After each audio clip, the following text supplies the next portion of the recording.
Right. Well, I want to welcome you back to an afternoon of some thoughts and ideas to share, and hopefully there was something useful about the conversation that we had together this morning. Some of the concepts are going to be similar, but really looking at the ways that those truths can be applied to children. And I do, just want to say again that I'm here as a clinical psychologist. For many years, I did work primarily with children, and then really sort of broadened my own practice up through adults. But my goal, as in the morning, is really to take the research that we have about child development and about what steps we can take to be productive adults in their lives and turn those into guided action plans. And I just want to start by saying that there was this amazing study that was 70 years in the making of following a group of over 70,000 children at every developmental point of their life. It went from 1946 to 2016. So quite a remarkable undertaking. And there was a compilation of factors that sort of folded into a few areas of parental strength that helped in seeing the good outcomes for these 70,000 children. It's the longest developmental study ever taken. It's called the British Cohort Studies. And in some summary, in the most general summary, the findings were that parental warmth and engagement, and specifically with the act of reading to children, seem to be the ways that parental behaviors were categorized into having positive child outcomes. And I would say that in a way, they were talking about what we call presence now, encouragement, good communication, and maybe some other ways of defining those broad statements of parental warmth and engagement. But also, as parents, you know what they're talking about. And that was the single huge takeaway from a huge study. And so again, my effort is to take the concept of these and really to operationalize them into small, doable steps. And I do want to start with this quote, which I think probably is, for the most part, shared by all of you, but good to kind of have it highlighted. And that is that the most important work you and I will ever do will be within the walls of our own homes.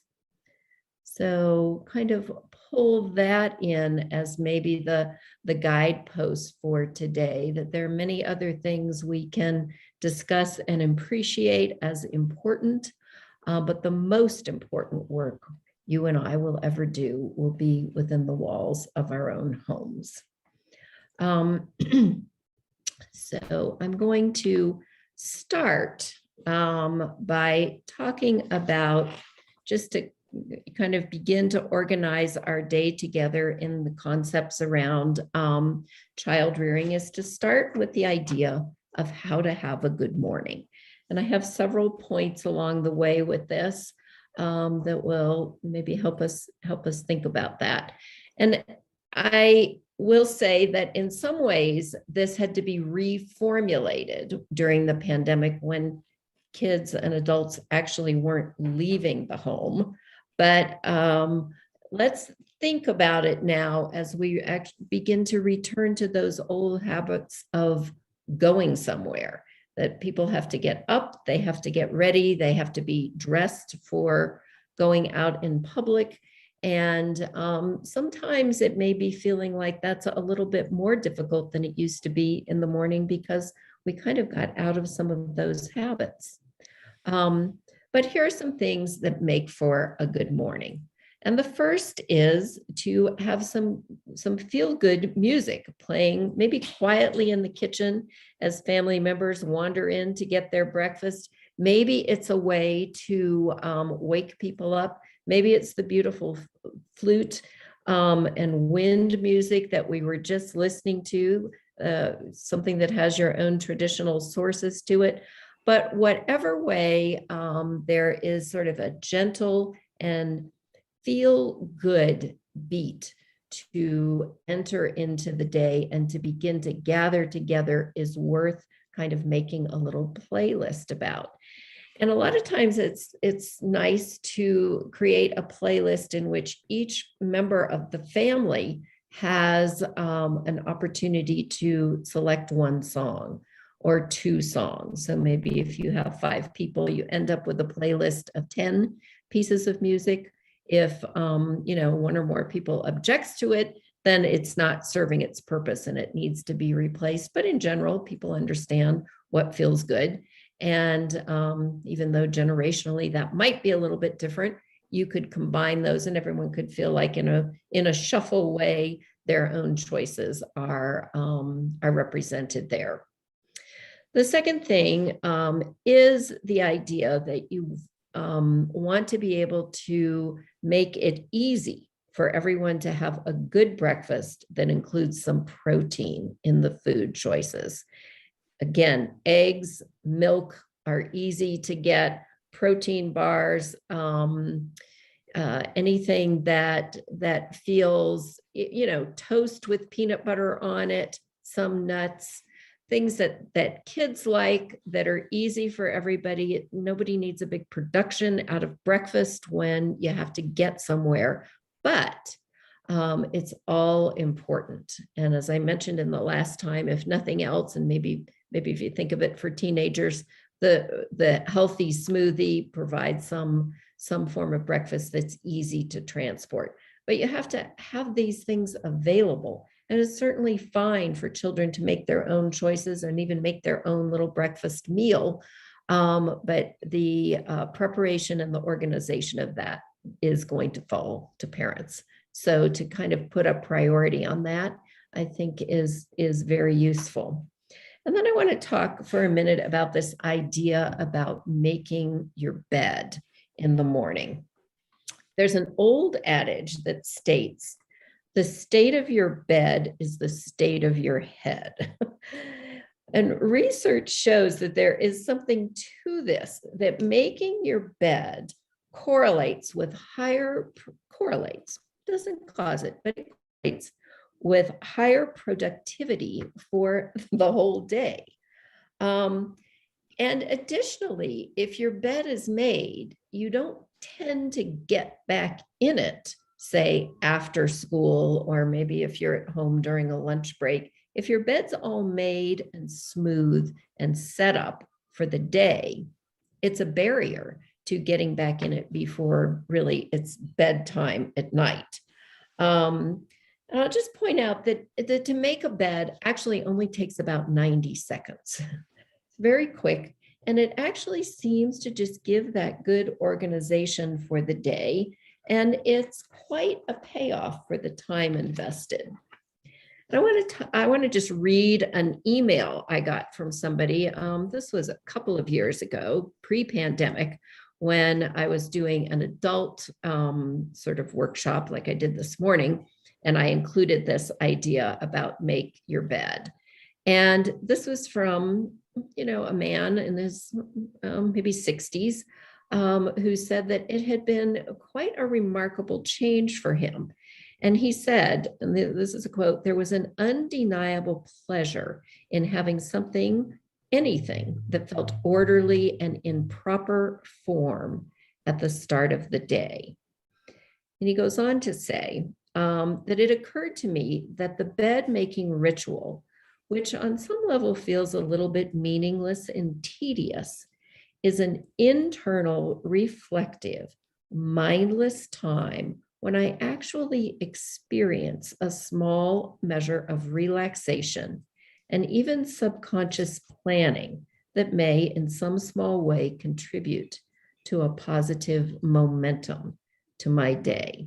So he put that very eloquently in order to say that, in some ways, I think what making your bed does is sort of do that one first thing that's somewhat obedient to a ritual that gives you a sense of order. So I'm gonna make a plug for making your bed every day and for really having your children make it, and when they are younger, helping them make it. We get up, maybe we get dressed, brush our teeth, wash our face, something like that, but then go make your bed before it's the end of the moments at home and you're beginning to feel rushed. Next idea for how helping children have a good morning is to set up a little schedule that has a certain number of to-dos for them. And we all have clocks, we all have alarm clocks, but we certainly mostly have clocks that are set with phones and so on, that can be easy little chimes of reminders. If they're younger, they'll need more assistance with that. And if, depending on their age, they may, they may easily take that up as their own responsibility. But of course, helping younger children do it then ultimately gets you where you want to be with the older children. And the schedule should include a little bit of, kind of frivolous time or break time or the quick walk or the run down to the pasture or the take the dog out or something like that. It doesn't have to be a series of chores in the house, but it should be, here's how we get ready for our morning. And here's some things that are responsibilities. And there's a nice little reminder that is not another human voice, which might seem a little bit naggy or picky about it, but just the chime on the phone that says, oh, well, it's time to collect your books and put them by the door we're going to leave the house from. And while I'm at it, I'm just going to add one little idea about the schedule in here, because I think it also is very helpful. We are returning to some old patterns of getting up, getting ready for work, going to school. And I'd like to suggest that one maybe new part of that morning habit is to leave home 10 minutes earlier. It's, very easy to get into that idea that we're skidding out the door at the last minute, but we've got an opportunity to reset some patterns now. And I would like to suggest that you set the chime to leave 10 minutes earlier than you would normally leave, so that going to school or going to the bus stop or even walking the kids out the front door, if they're walking to a bus stop, is done without that sense of urgency and hurry. I do believe that some children are, many children are extremely excited and happy to be back in the physical school setting rather than online. Of course, we all think that that is more ideal for them. But there's also a little bit of anxiety and a little bit of sense that some of the habits have grown a bit rusty.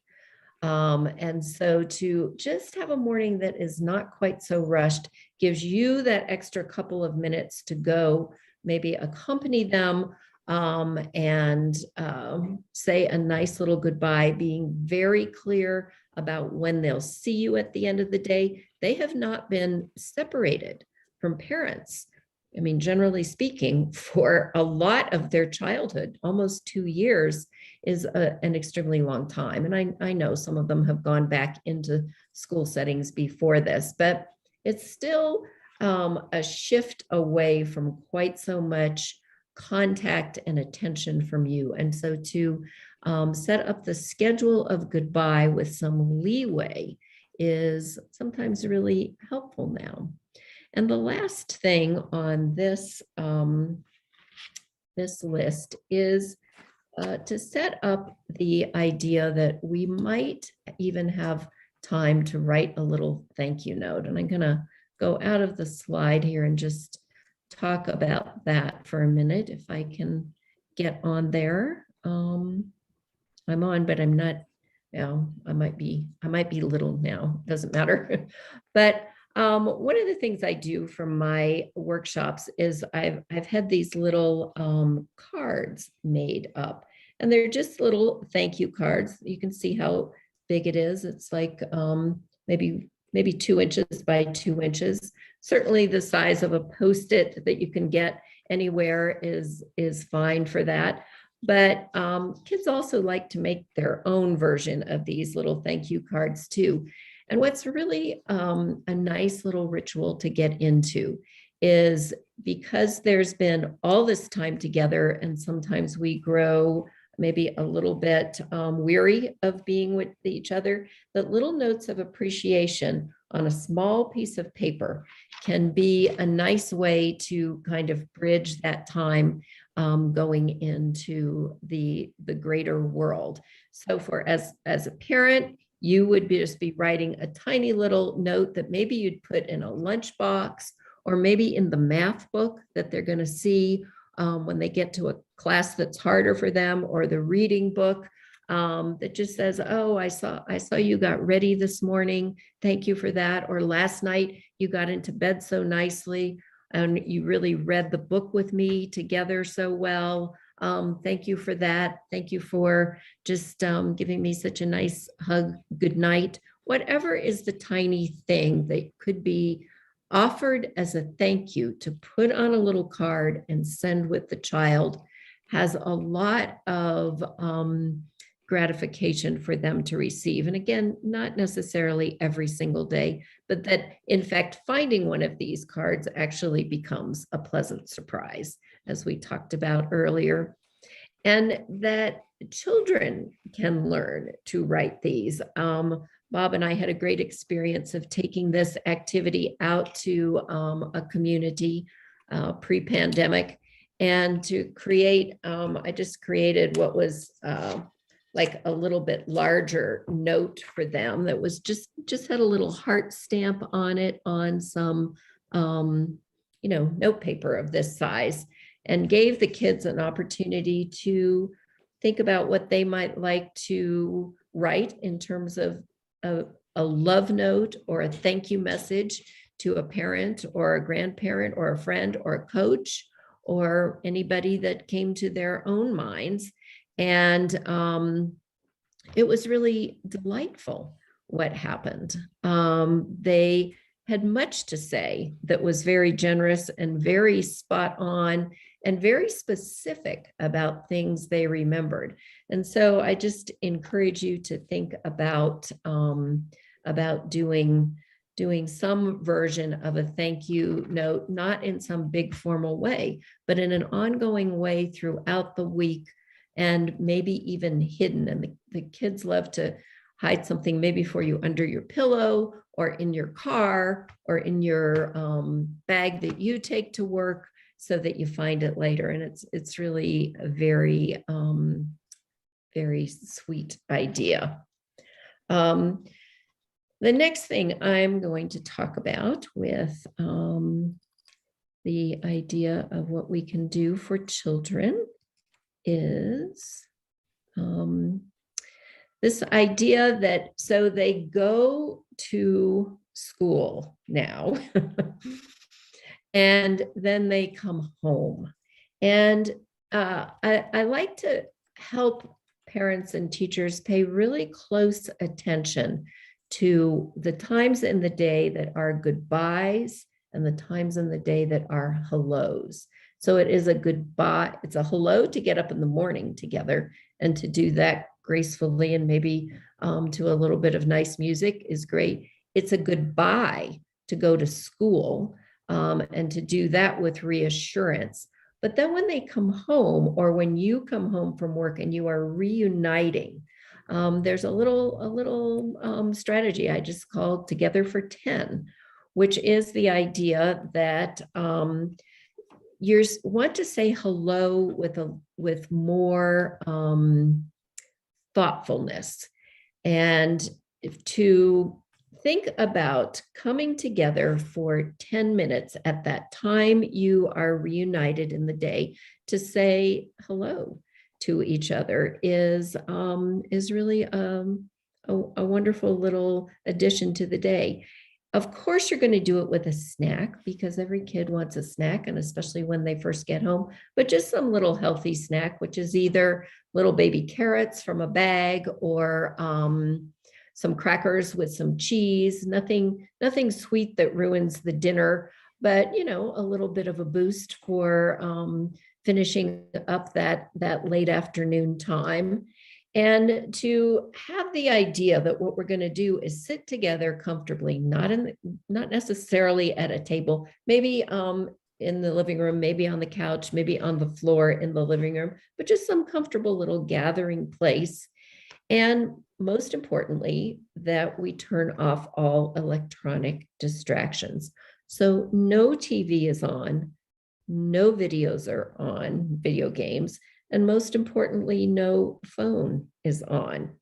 And I will tell you, you can make it for 10 minutes without your phone on, with the idea of doing a check-in with the people who are gathering. So each person, including yourself, gets to say a little something about the day that they've already had.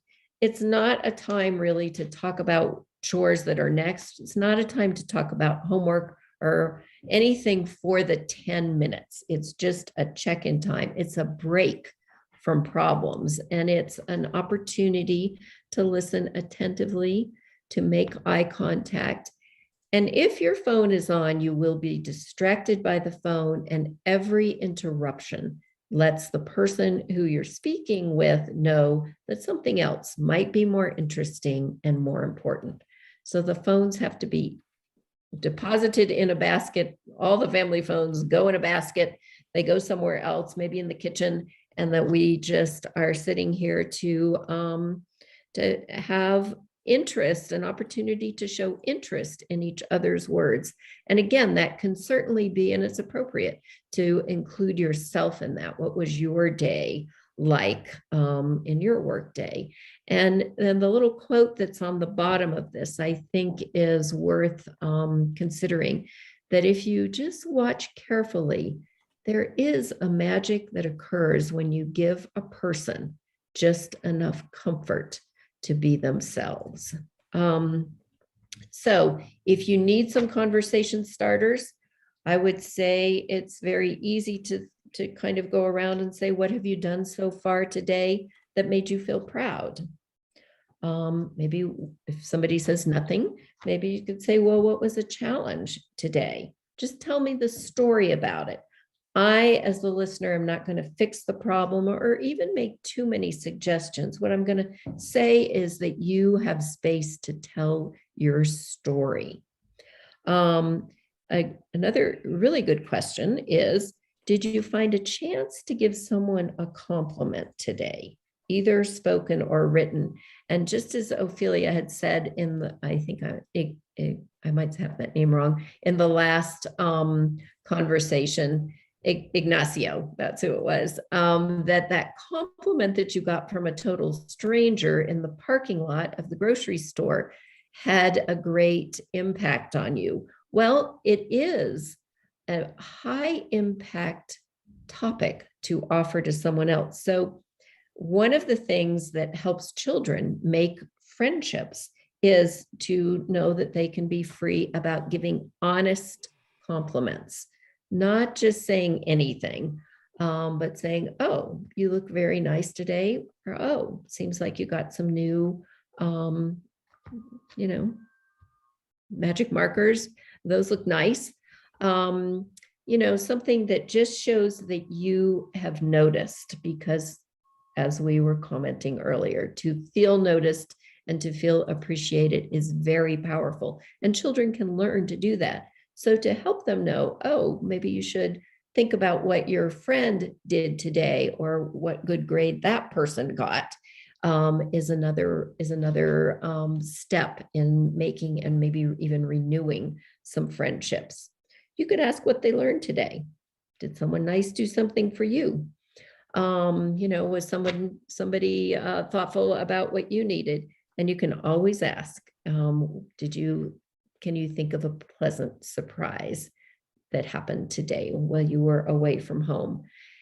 And the answer to all of these comments is just to say, thank you for sharing that. That's it. That's the end. And maybe you have a cup of tea, or everybody has a glass of water or 7-Up or something, and you have a few snacks, and you see that it's been about 10 minutes. Then you just say, oh, well, we're going to move on with what we need to do now. I'm going to go start some dinner or change my clothes, and you kids can do what you need to do next. And that's really the end of it. You don't need to turn it in to the very biggest event. 10 minutes, because if it stays at 10 minutes, everybody can do it. You make it simple, you make it easy, you make it fairly quick, and it's a very powerful little beginning to the day. And this is another place to maybe think of encouraging the idea of thank you to each other. And I guess I wanted to just open it up to the group to see if anybody had any thoughts about who you might write a tiny 2x2 thank you note to and leave it. It could be a coworker, but for children, would you be thinking of who you might help them write a little thank you note? That's something you could do in these 10 minutes. And I'd love to hear if anybody has a sense of example about that for their child, or if there might be kids in the audience. It's difficult for me to know that, but if there are kids, who do you think you want to spend maybe 1 minute writing a tiny little thank you note to, little card, a love note? Anybody got some suggestions or ideas? I do. Yes. So today I logged on late because I had a situation that I was tending to. I just learned that we lost one of our students who passed away. And I had to shed a few tears because I just realized how thankful I am to my students. So now that you're bringing this up, I feel like I want to write a little note to all of my students and then deliver them. So I just feel more appreciative. I mean, not that I wasn't, but Yes. I feel a whole lot more appreciative of my students. And I should be more thankful because they're the ones that's pulling me through this whole pandemic. Instead of going crazy, they give me the reason to wake up, to do something, and to teach. I love them. So just to reaffirm, my happiness and my gratefulness to my students, I think I'm going to write a little note to each of them this weekend. Oh, is your name Regina? Regina? Regina Brown. Yeah, Regine, thank you for that. And I just will respond to say I'm so sorry that your community's had a heartbreaking loss, because of course it is. We can just hold that for a moment and appreciate that you shared it and that you stayed behind from this to help the students and maybe be helped by them. I'm so sorry. I had to talk to a fellow teacher, so that's where I was for a while. Yes. Okay.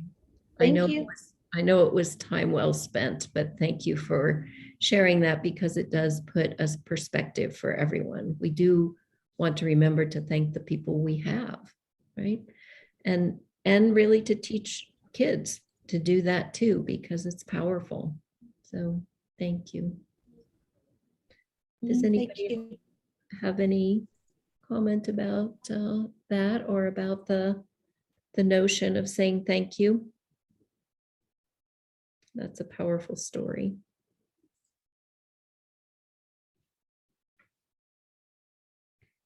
Well, it's one of the ways that that we do keep our bond with people, and sometimes even the people a little bit farther from us that we might not see all the time. But I would invite people, I think I will just give a moment, really out of respect to that story too, that experience that Regine's sharing, of just saying, let's just take 2 minutes to think who you might want to thank, or even right now to put a note on a piece of paper to remind yourself, or a note that you want to actually just slip to someone, or a text that you send right now. I'm just going to literally wait 2 minutes, have a moment of thoughtfulness about this, and an opportunity for you to take this in as a call to some personal action.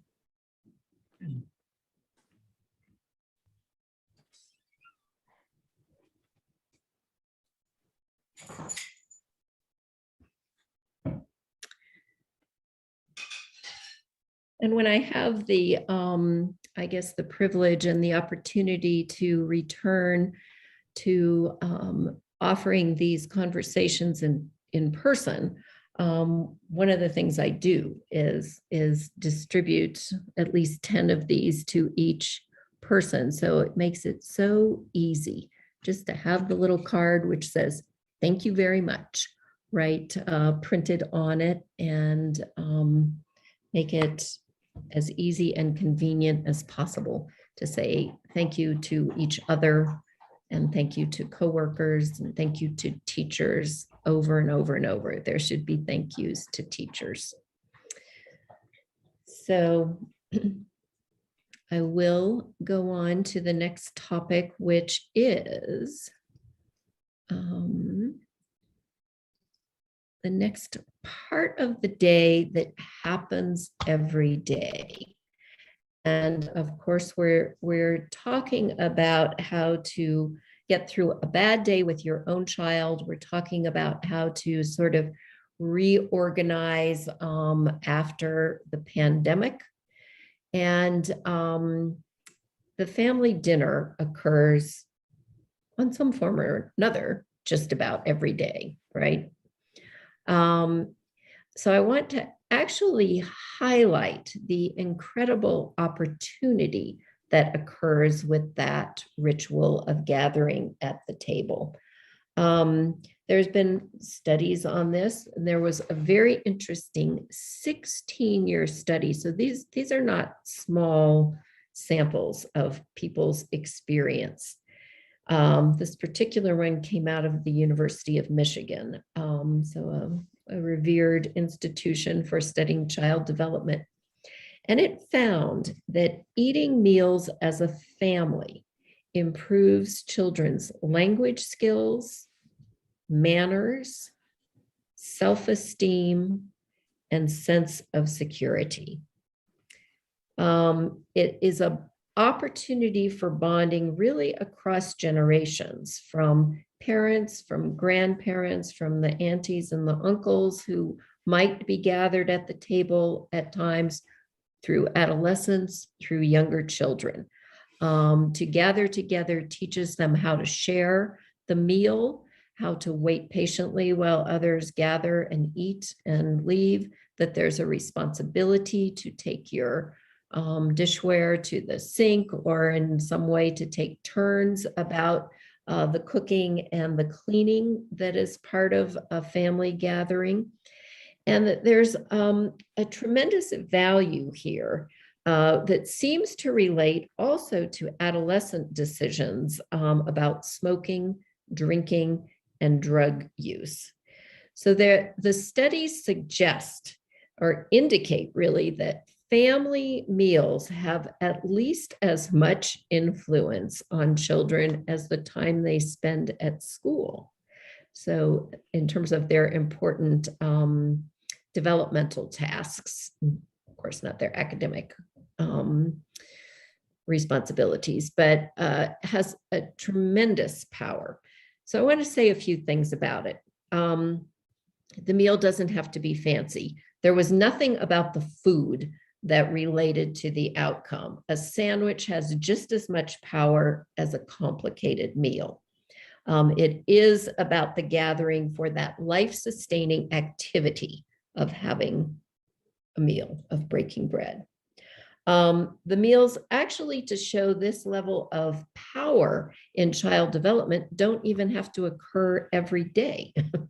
There's a positive and significant impact of a family dinner, even when it only occurs once a week. So maybe you think about a Sunday dinner that includes maybe other members of the family or neighbors. Maybe you think about a Friday night evening when the week is done, and maybe there's an opportunity to gather for a casual pizza kind of sandwich kind of meal, or maybe watch a movie together. But that ritual that in a family, this particular time of day has an obligation to gather and a benefit of that gathering. So again, I'm going to say the TV and the phones have to be off. The focus does have to be on conversation. That's where you're getting the benefit of this. And sometimes it can be a struggle to impose those limits. And maybe every once in a while, there's something very interesting to watch. Maybe some of the Olympics was an example of that, or a particular sporting event, or something that has a special status, and then it's an exception to watch TV while you're eating your meal. But an exception is only there if basically that is not the way we do it. These gatherings are a great time to share family history, and especially when members of the older generation are there. It's definitely a time people have that identity and sense of a developing loyalty in the family. Even when siblings squabble, if parents are there, there's a good way to get those to resolve. And so I also made a little strategy for making that easier. And I'm gonna stop the sharing for a moment, because what I've done is suggest that a number of questions, that I'm going to show you the slide for the questions, be used to kind of create a little jar of conversation starters. And the questions that you like from the samples that I sent, you can certainly use. But of course, the great thing is when you make your own questions and then begin to answer each other's questions. But my little thing is just a jar that has a bunch of questions rolled up with little paper clips put on it. They're put in a jar. And the idea is that each person in the family has one opportunity to reach in and pick a question. So any given dinner time, only one question is going to be drawn, and the person who draws it can, be changed so that there's some turn taking about that. But you just pull out the question that you think is, you're not looking at them. They're just pull out the piece of paper. And for example, one of them says, describe yourself in 5 years. Imagine what your life will be like. Well, that's a great question in the sense that there's no right or wrong answer. You can imagine it any way you want. And some people will be very fanciful, and some people will really emphasize what's stable and predictable about their lives, that maybe it won't be that different in 5 years. But if you're a child, your life will be different in 5 years. And so it's really adorable and often quite funny to hear what they think 5 years might hold for them. And so, one kid does that on, let's say, Sunday, on a Sunday meal, and then that child answers the question, and you just go around the table and everybody answers the same question. There's only one question per dinner time. Then you pick it back up and you toss it back in its little container, and maybe it gets picked again, or maybe it doesn't. So I'm gonna show you the I just suggestions that I created for some dinner time conversation starters, and you'll get the hang of it. But so if you could invite anyone in the world over for dinner, who would it be? Well, that's an interesting thought. Who would it be? Who's got an answer? Pop it up right now. Who would you invite over for dinner? I'd invite, could be a historical figure, could be somebody very current, could be somebody I work with, and that's who I want to invite. Personally, could be a musician. I think I'd invite Barack Obama over for dinner if I could. I'd be nervous about that. Anybody else got a quick call out about who you would invite over for dinner? If you could pick anyone. Keanu Reeves. Who? Keanu. Keanu. Oh my gosh. I'm a big fan. Reeves. Yes. I usually quote, I think I will put my quote back in just for you. Who else? Dwayne Johnson. Who? Salma Hayek. Who's that? Oh, the actress? Yes. Okay. Okay. Can't argue with that. Somebody else said something else. Sylvester Stallone. Go ahead. Sylvester Stallone. Oh, Rocky. Excellent. Yes. I wonder how he's looking these days. That'd be great to know, wouldn't it? Still looks good, even though he's old. Well, we grew up with that as a great guy to look at. Anybody else want to share something? Hey, Chris, who would you invite for dinner? If she's there, she might have wandered off. Or Tom? Hi. I said Dwayne Johnson, The Rock. Oh, you okay? And you might. So the question is, who would it be and why? So why would you invite The Rock? I would like to know about all the films that he's been in, as far as what inspired him to do that, especially for children's films too. Uh-huh. Great. Anybody else have a toss out? That's a funny question to ask. I just said Chris and Bob Becker. That is a very good answer. They're Yeah. very good. They're very Christine, good. Christine invites me.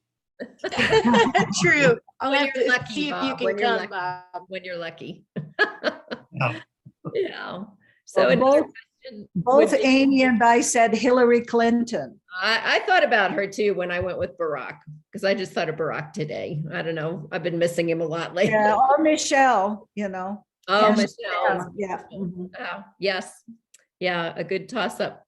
So another question, would you like to be famous? Yes or no? In what way? And again, it goes around the table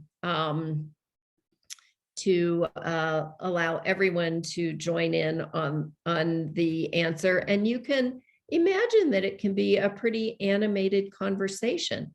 And I will just again say, sort of like I mentioned earlier, the response to anyone's answer is just, oh, thank you for sharing that.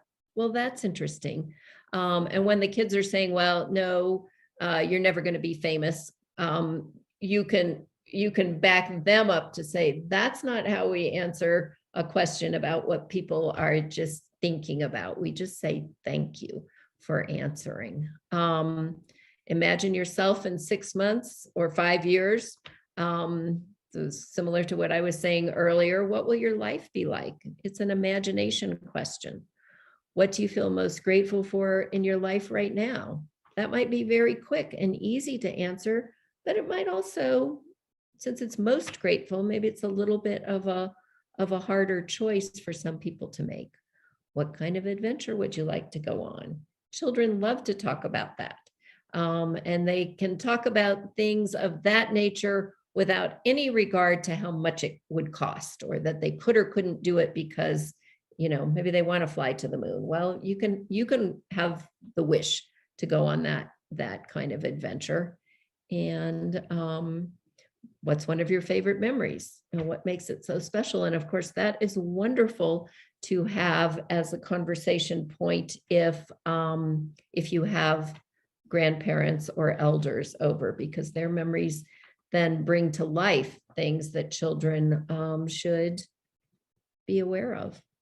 So the dinner time conversation starter, you can, I mean, I think all these will come out as you know, a recorded thing, but you can certainly just take a photo of that if you want. And then you just got a few to start off and work on, and make your little jar and cut up the questions and have a couple of blank ones, and then people can easily write their own. So the dinner time is a potent part of the day, and it's worth the effort in our days that, as the pandemic recedes, our days get busier. And wouldn't you say? I mean, for a while, everybody was having dinner at home, but not so much anymore. And it will increasingly be not so much again. You have to make that happen.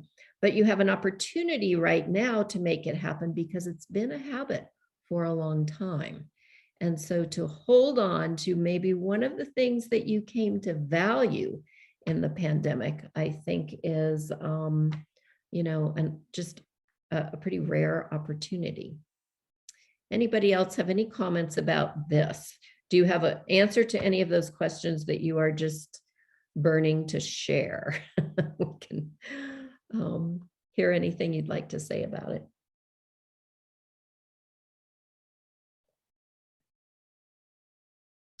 So the next topic is one that I also referenced in the last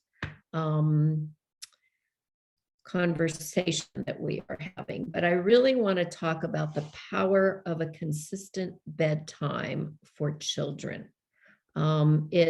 It's in all the ways I talked about it an hour ago, it's potent. But for children, you know, sometimes that whole bedtime routine gets a little bit chaotic and a little bit difficult to sort of keep in a steady way. It's so important for them to get enough sleep. And again, you as parents can determine what is bedtime. We all end up, you know, with some obligation to be up and moving at a certain time of the day. We don't always control the get up time, but we do control the go to bed time.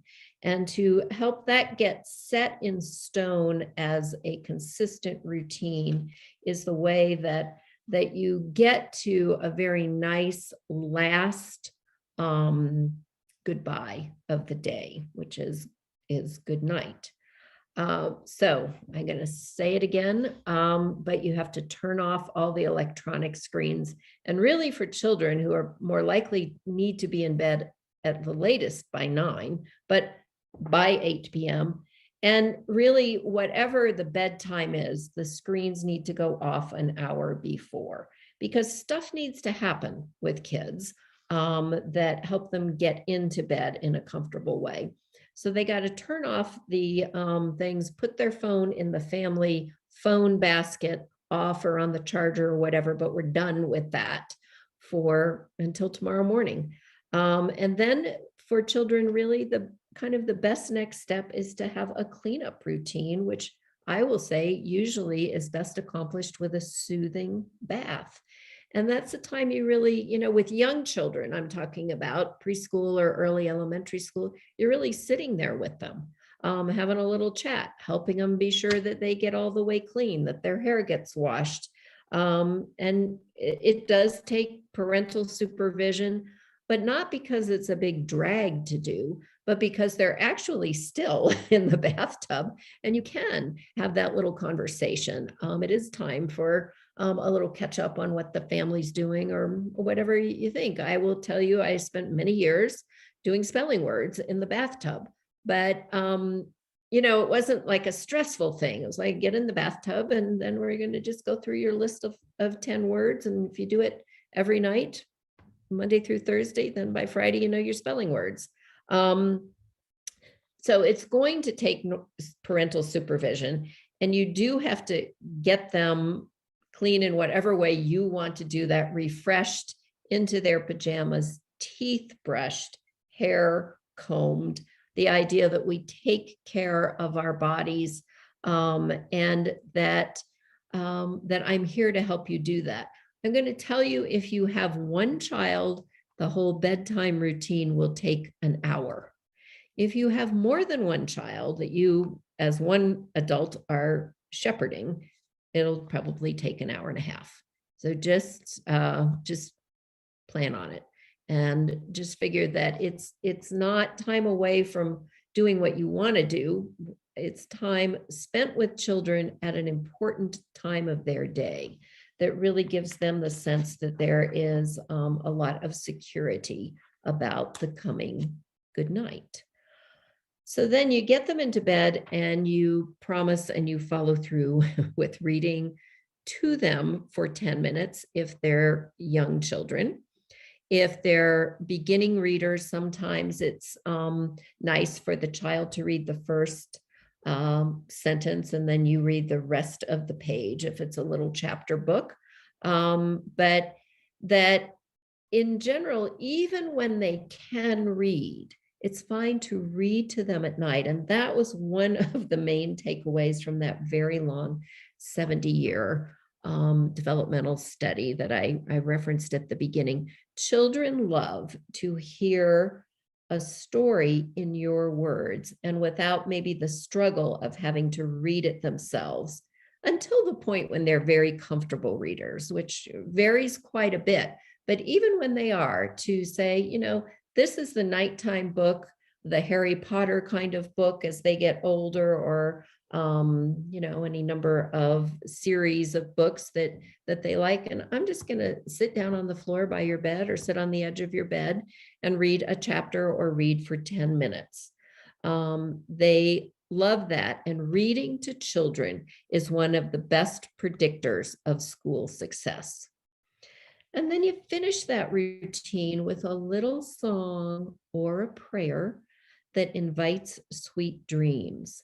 And especially when times have been stressful, your last words of the day should really help your children feel protected. So that is what the prayer is about. It's about taking care of other people and knowing that that care can be extended to yourself. And just understand that bedtime is really saying goodbye to the day. And it's important that it is nurturing, that it helps them feel secure and loved. And that helps with that peaceful going to sleep, which, you know, then is not so likely to be interrupted at night. So a very valuable, soothing, consistent bonding time in which your attachment to them and their attachment to you feels secure. It's never the time for scolding or problem solving at this point when they're in bed. It's just time to have the day end on a good note. So let me just, speaking of ending on a good note, is to say that they, in a little bit of summary, these are the habits that I think are most important. And they do have to do with the goodbyes and the hellos. So saying goodbye in the morning with a hug, a kind message, maybe a little thank you note tucked somewhere, and without being in a hurry, is valuable. This is covering my spending 10 minutes after school or at the time when you reunite as a family on the couch. I just call it sitting on the couch. 10 minutes on the couch with your child, having the snack ready, the commitment to paying undivided attention for conversation with that child or the children, and for that to model them paying attention to each other, taking turns, and just being interested. That's all, just interested. And then so that's the hello. midday, late afternoon of the day, and then setting the consistent bedtime routine that is nurturing. As after an hour without screen, to disengage from the rest of the outer world into your own little world, to read every night, and to sing a little song or say a prayer that invites sweet dreams. I mean, to me, those are sort of the cornerstones of the day, which I think have very important impact on child development, child welfare, and child happiness. So I would say those are the things I think are important, but I'd like to point out that the most important thing is to remember what's most important for you today. And I just want to maybe give you the opportunity to answer this question either to yourself or out loud to each other. We have about 4 minutes, and I don't have other additional information. So think about what we've talked about today or listened to each other about, and maybe answer the question of how would you like tomorrow to be different? And what's the one thing you can decide to try? So I'll leave the question up for just a minute for you to think about, but this is a piece of the hour that I hope will involve your sharing of thoughts and responses. And it, you can send them up in a chat, absolutely, or you can call out, but I'm going to put this on a wider view so that I can see people better, and just invite you to say what felt like the most important thing. And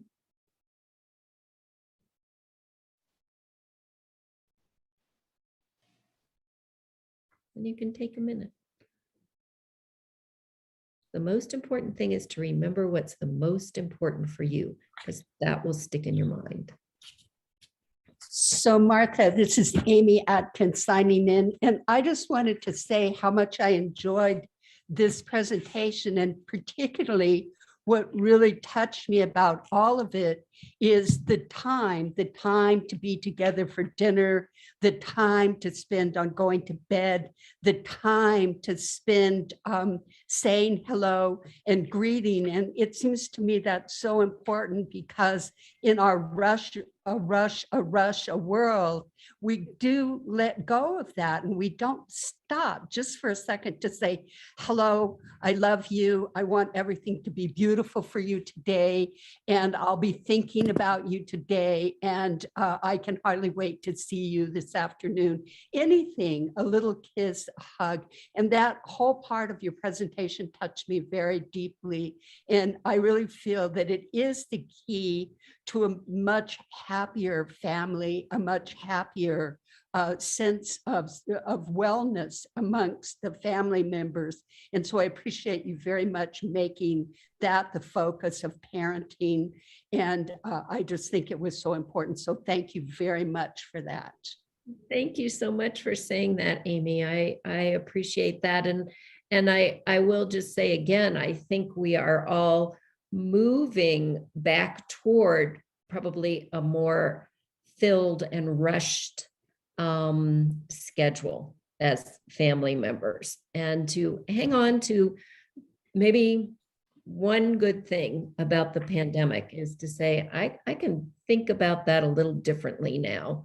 But thank you for sort of summarizing. I couldn't have done it better myself. It is about the time and about the peaceful presence and appreciation for each other. But thank you for that lovely comment on it. Anybody else have just an idea of what you want to be the most important takeaway from you, or maybe what you would like to kind of state that you're going to try? So Martha, we have a comment here from Karen Smith. She says, I'm not a parent, but I am a SPED teacher. And with every session, I start with asking the kids, how are they? And I have a joke for fun. Sounds like me. Yes, a joke jar. A joke jar. when Yeah.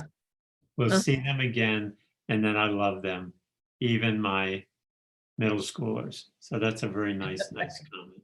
That's very nice. And right above it, Holland said that she was going to try the music in the morning, Right? which I tell you is just load it up to a nice little playlist Mhm. and push the button. It takes no extra time. It changes the atmosphere.